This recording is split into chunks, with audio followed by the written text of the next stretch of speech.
Shalom, shalom.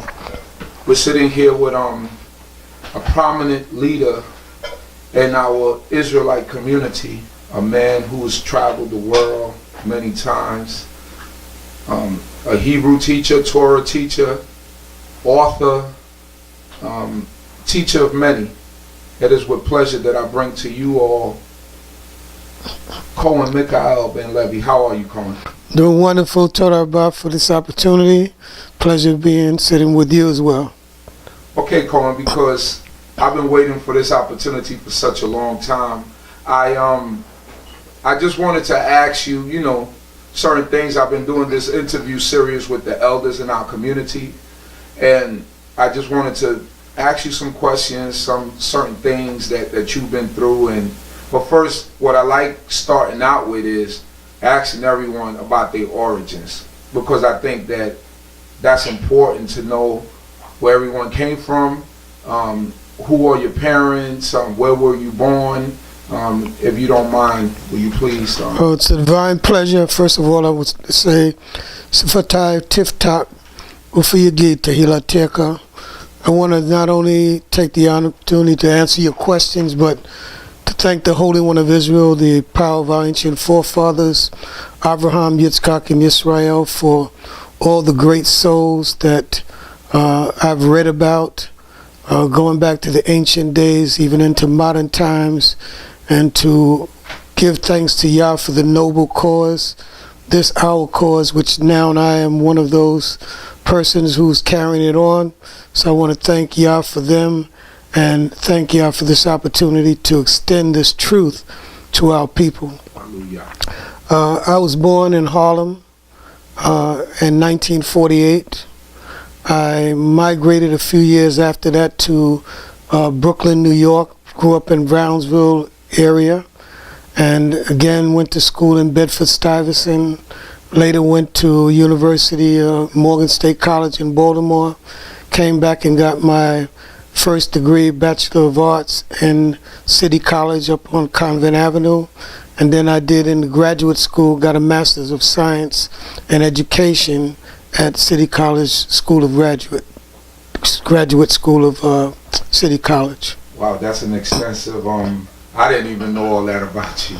That's an extensive record and collegiate record, especially for our youth today. It's good for them to know that a lot of what you got was through hard work and putting in the time. So in terms of this way of life and the Israelite community, how did you come to knowledge of yourself? I want to first of all add something to that. I would be remiss, Chief, if I did not acknowledge my father, whose name was Shamaria Ben Levi, and my mother was Miriam Bat Levi. Okay. They're the parents that brought me into this world, gave me the values that I have growing up in Brownsville, the values of being a person of character, of manners, of those things that allow you to achieve in life. Right. Knowing how to get along with other people and all types of people. Right. Making the right decisions and choices in these mean streets of New York. Right. I would not have made it if I didn't have that parent in that home. Many of my friends didn't have a father and mother in the home, so that was a great blessing to have both parents and have the guidance that they gave me to navigate through the streets of Brooklyn. And of course all of Brooklyn was where I was at. Right. Even though I might have been born in Brownsville, being a sports person, I traveled and just had so many contacts with all the projects and everything. Right. And the gangs of that time were Roman lords and Frenchmen and jolly midgets and you name it. I had to know how to navigate through that. Right. And without the Holy One of Israel being with me, I wouldn't be sitting here with you today. Okay. When I came into this way of life, it started with really the 60s. In the 60s, I would consider it a Renaissance period. There's a knowledge known as the Harlem Renaissance, and it was sort of like a rebirth of black people and knowledge that was coming to our people through some of those great people like, again, you can go back and look at Malcolm X and Martin Luther King and Drew Ali and Rabbi Washington, I would say Rabbi Matthews in the Hebrew community, Right. and so many of those. But they were all part of what was the Marcus Garvey movement, the UNIA. Right. And so just that continued spread of enlightenment coming from entertainers, the last poets, and as a teenager, probably at around 17 or 18, I began to listen to that. Prior to that, life was enjoying myself in sports, basketball, and just having fun. Right. But it got very serious when I began to hear those types of messages. And I remember hearing from Malcolm X how Islam was a religion for black people. He was denouncing Christianity in a very strong manner.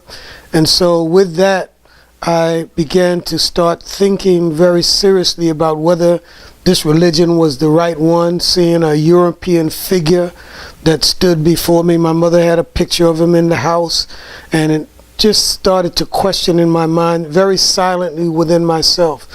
I remember one Sunday being in church. It was Father's Day, and I was in Mount Olive Baptist Church up on Eastern Parkway. Right. And St. Mark's. Right. And Reverend Brown was speaking about the fact that it was Father's Day. An offering plate went around, Right. and he was very angry over the amount of money that was in the plate. I was sitting in the balcony, and I recall seeing his anger, and he said to the church, he said, "I want the plate to go around once again."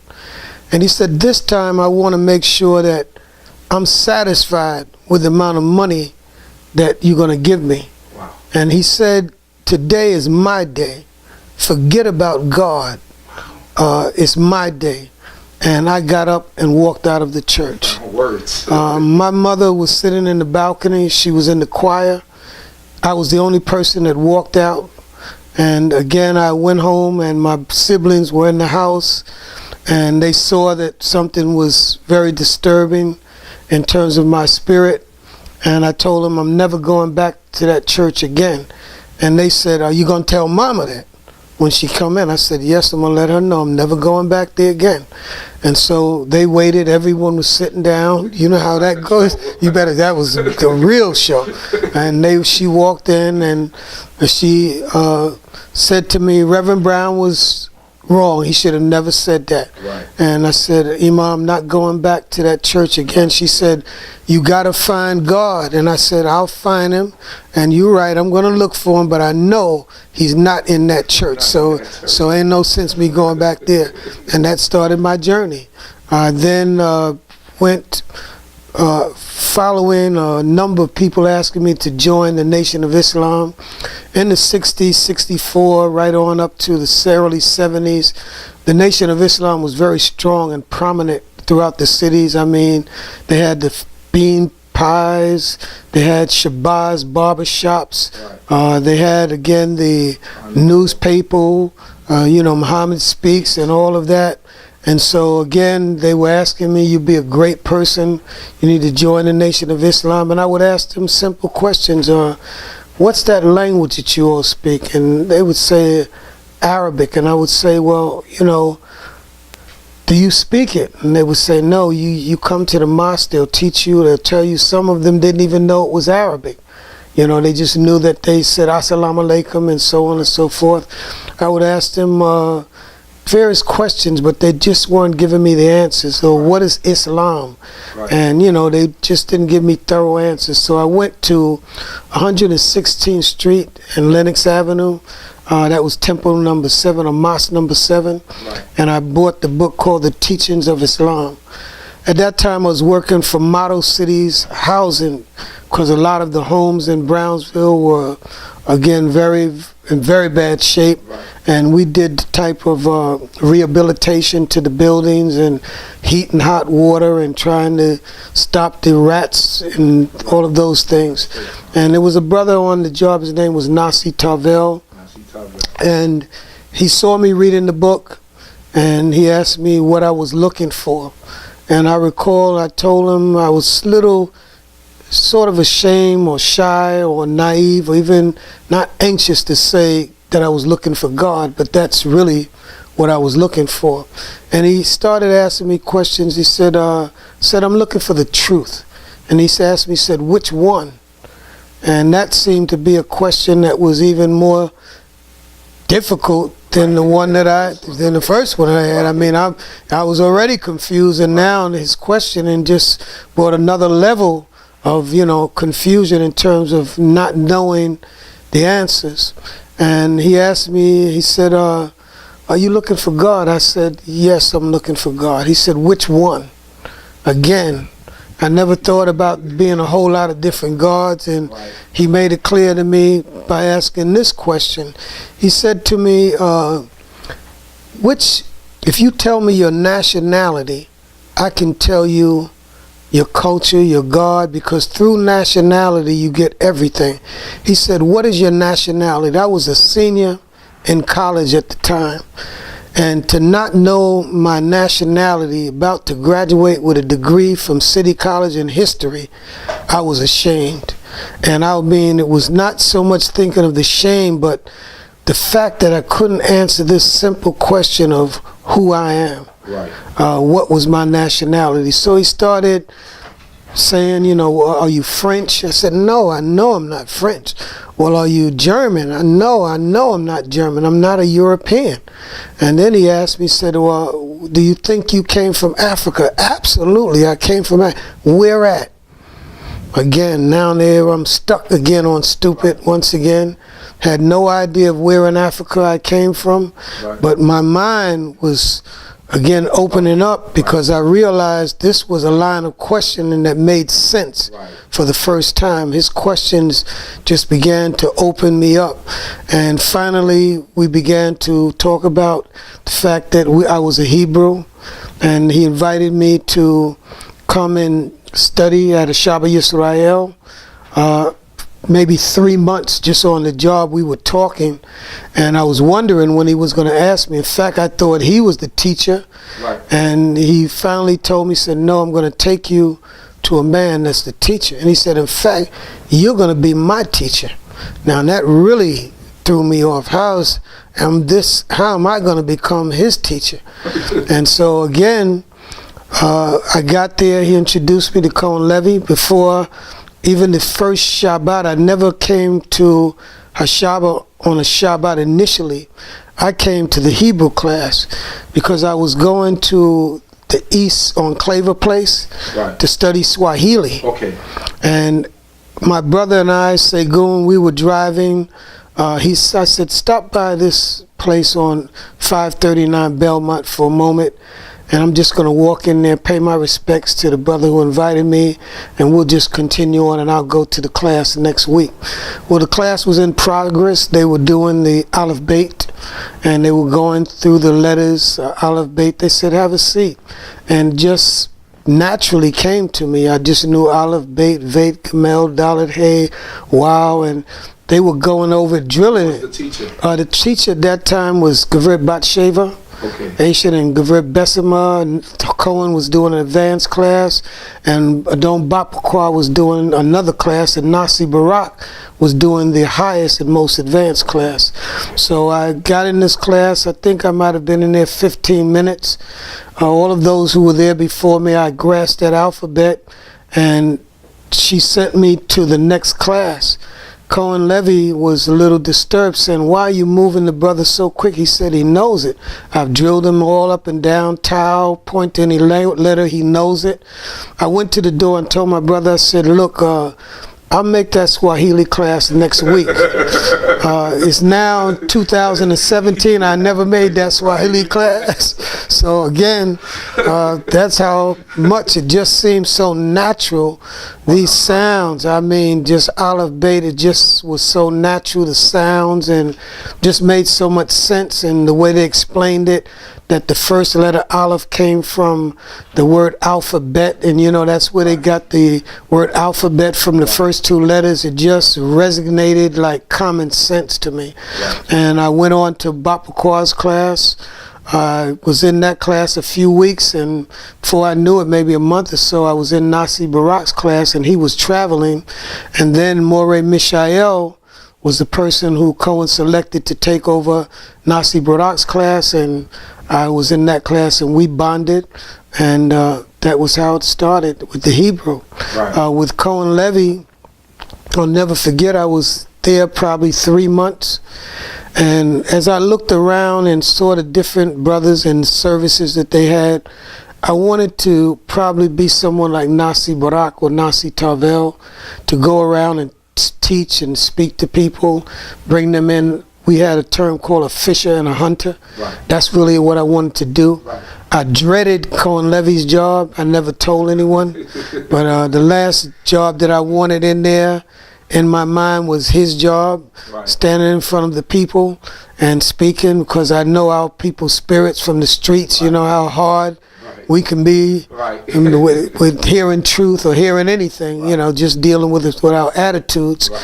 And so one day, maybe 3 months, Cohen walked over to me and he said, I want to speak to you.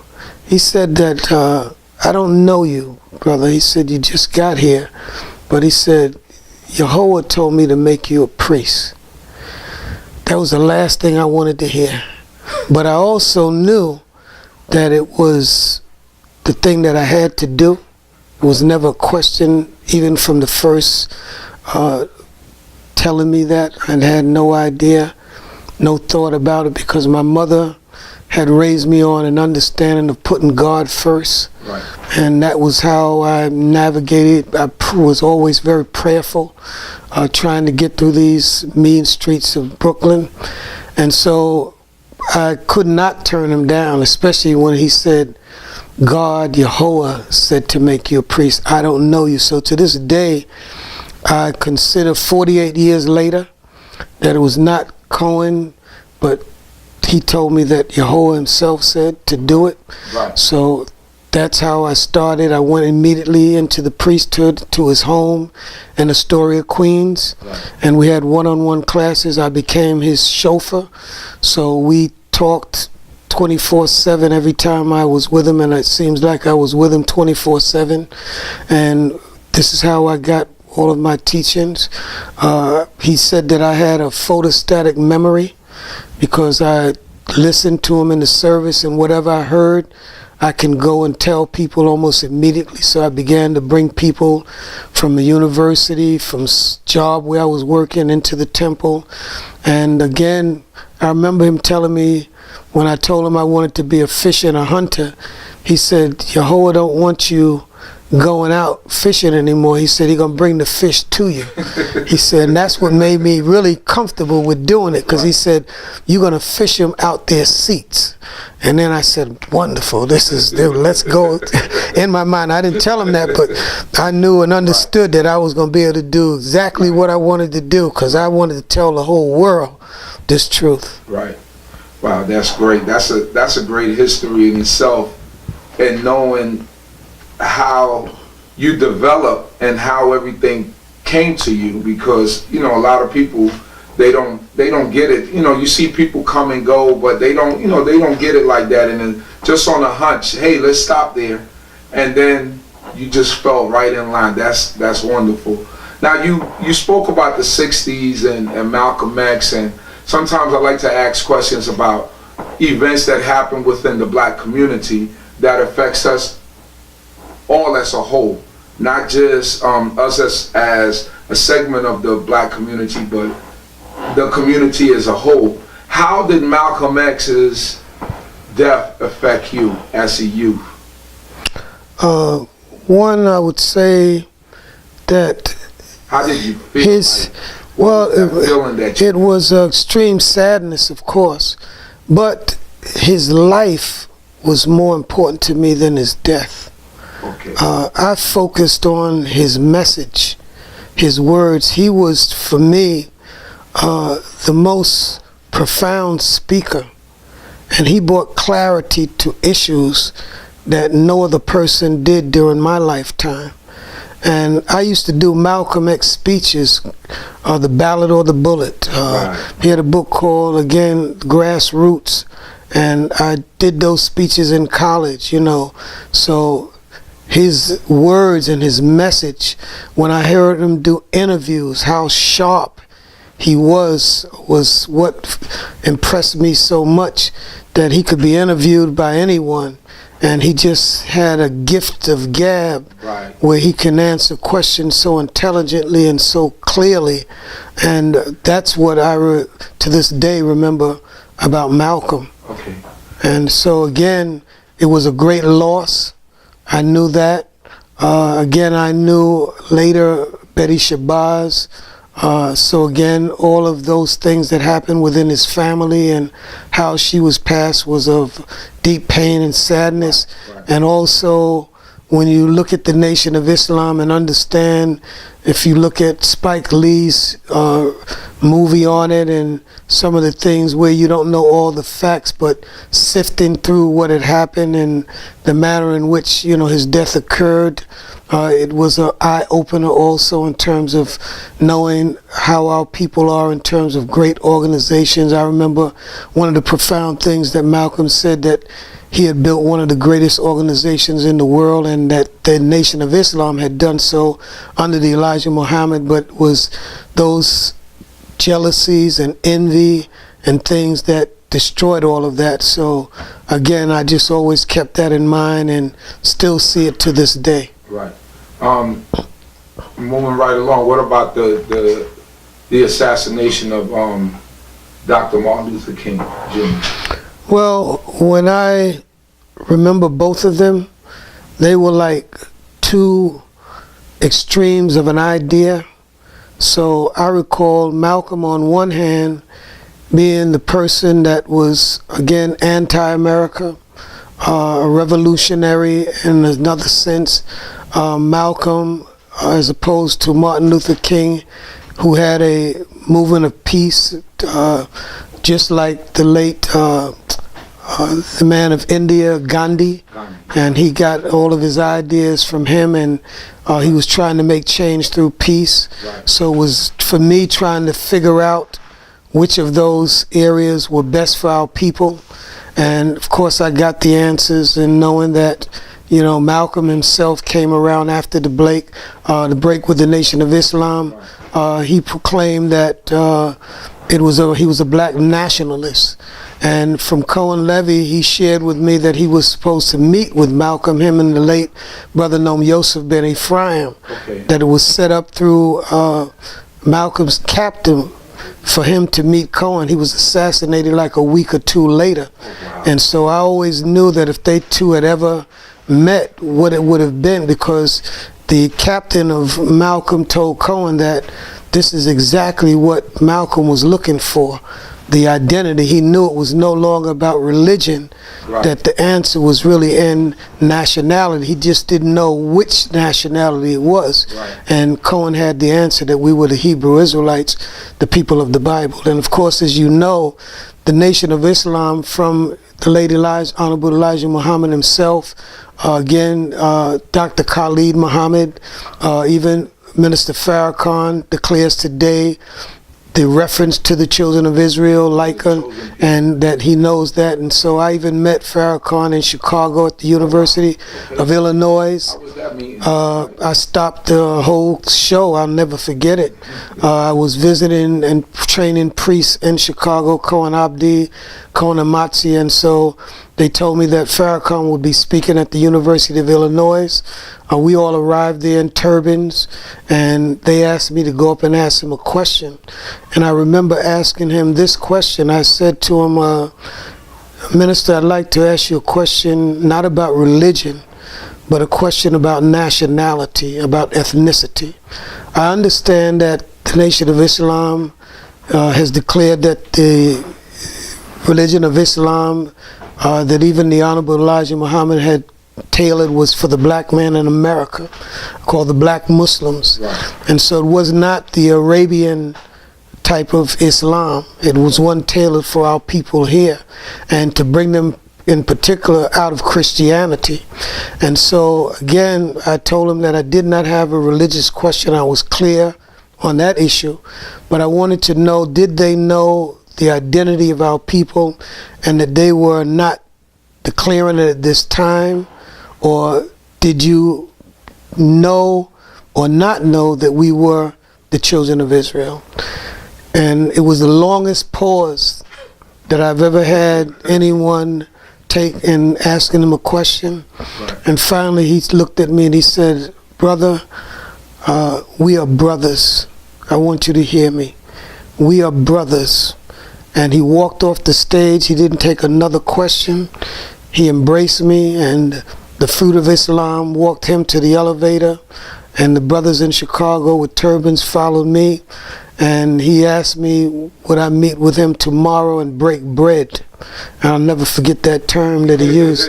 And I told him that I would have loved to do so, but I was headed back to New York, and I had a flight the next day going to Guyana, South America. Right. We met 20 years later in Guyana. Oh, wow. When he came to Guyana, and we continued that conversation. I was given the task of setting up his security while he was in Guyana. Right. Okay. That's great. I didn't even know you met the minister. Absolutely. You know, that's a great thing. So, you know, in terms of all of that, you know, going forward, as far as you were speaking about your we got to the point to where Cohane Levi told you that he wants you to be a Cohen. He's training you to be a Cohen, and this is your job, and this is what he wants you to do. At what point did you begin to like mentally say, because it's not, being in that position is not something really that you look for, but sometimes it finds you. You know, like it did with you. At what point did it click in your mind, like, hey, I know how to speak to people. You know, I know how to bring them in.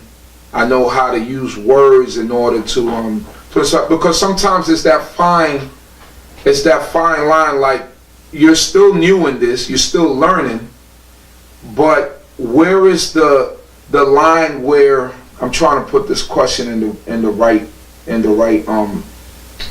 way. That line to where, you know, this is all right. This is what I'm going to do. This is what I'm going to do for the rest of my life. And, you know, I'm bringing people in, but this is what I really want to do. Like, was there a moment where you said, this is what I'm going to do for the rest of my life? Because you were still young at that point. You know? I was 20 years of age. Yeah, you were still young. Yes, at that point, you know, people, they don't really. No, there's a study that said that the brain is not fully developed till you're 25 years old. So at what point did you say, this is my stamp of approval? Was it immediately, or was it some time when an event happened that told you, this is what I'm going to do for the rest of my life? Before you said immediately, that was my answer. I knew immediately that was my calling. Right. I also was told by Cohen this statement. He says, "You're the oldest young man I've ever known." Wow. Today I want to be known as the youngest old man. In reverse. So that's how I look at it now, Right. being a young older man. Right. But again, I never forget those statements, because I came in very mature. Okay. I was probably closer to elders as a teenager than I was to my own peers. Right. I had a friend, he's made transition, he died many years ago.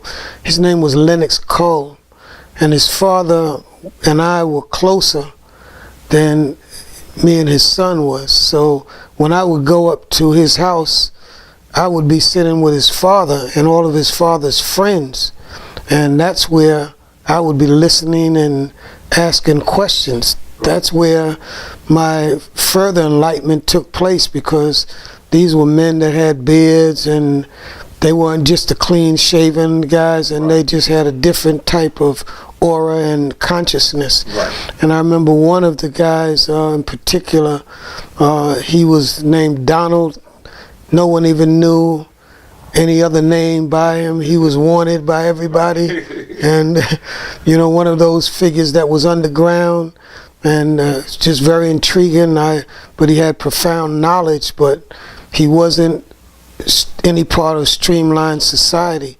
My parents raised me to walk the narrow and straight path of the society, Right. but those persons were the persons that brought enlightenment and answers, gave me understanding of questions that Right. I could not get in from my parents. My parents were from the South, from Georgia. My father had second grade education. My mother had seventh grade education, so that they really didn't understand what black people were really going through. They were just trying to teach us to do the right thing, go to college, you know, be polite to everyone, which I still to this day have those values. Right. But it was people who knew the deeper struggle and the real prejudices and the discrimination and the racism that was going on and still exists to this day. Right. That opened up my mind, because no matter who you are as a black youth, you're stopped on the street, you understand, in a way that other people are not. You see the drive-by shootings of our own people, but you also know that the police were involved with drugs, and they were the ones who brought these things into the neighborhoods, and they were as much a part of the destruction of our people as we were and still are to this day of ourselves. So I got deep understanding of that at a very young age, and I wanted to help. I knew that money was not what we needed. Right. When I was introduced to the laws of the Creator and the values and the principles of Almighty God, Jehovah, the maker of heaven and earth, and saw those wonderful precepts that were in all of the books, the prophets, everything became clear. All of the questions that I had as a child were answered when I met Cohane Levi. And so, no, I was enthusiastic, waiting to go out and tell everyone. I recall being in 539 Belmont Avenue, and it was very painful to see people who had received this knowledge. They were beautiful people, people of the streets, but they were in such a bad shape of what society had done to them, that to learn this and apply it, many of them had come from broken homes. They too had come out of the gangs of the streets, just like Muslims had gone into jail and turned people into beautiful, decent citizens. Cohane Levi was doing that at 539 Belmont. So when I came in, my desire was to help our people and share these values and this truth, knowledge of self. As we know in Hosea, it says we are destroyed for the lack of knowledge. So I knew that I had already been in university. I knew how to research, and so I had the skills that I'd already acquired and knew why I had those skills. Everything came full circle for me. So I knew that this was my calling. And once I recall, after being very hurt about how Israelites were living in the communities, how we were still divided even with this truth in what were called the camps at that time, and just said to Yehovah, I remember a portion is in Isaiah 6 where the posts and the pillars were shaking. Right. And Isaiah was sitting there thinking that he would die at that point, and the angels, the seraphim, went and took the coals off of the altar and touched Isaiah's lips and said with those tongues, thy sins have been expiated. Mm-hmm. And then a voice came to Isaiah, said, whom shall we send? And he said, send me. Based on that portion that Cohane Levi taught so eloquently, my pain one Shabbat, I recall in prayer saying to Yah, send me. If you're going to send a servant anywhere in the world, I will go. Send me, I'll do it right and I'll do it correctly. And I was very, very disturbed in terms of what I saw.